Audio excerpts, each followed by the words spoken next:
Hi everyone, in front of me I've got Samsung Galaxy Z Flip 8 and let me share with you how to virus scan this device.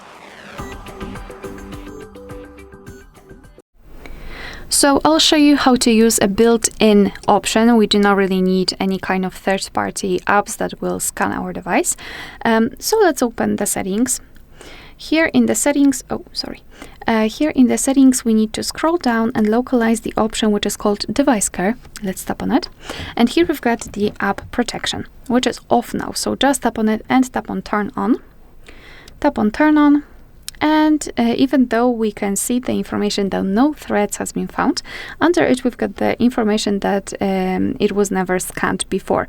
So I don't really believe that. So just tap on Scan Phone and now your device will scan itself. It will scan all of the apps in order to find any kind of viruses, any kind of malware. So be patient, let your device do it. It might take a while, but well, just be patient.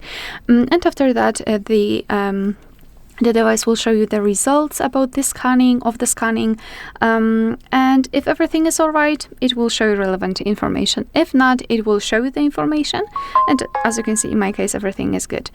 If it will find something, it will show you the information, and it will also lead you through the steps which you need to take in order to get rid of the risk. Alright, so that will be all. Thank you so much for watching. Please hit the subscribe button and leave the thumbs up.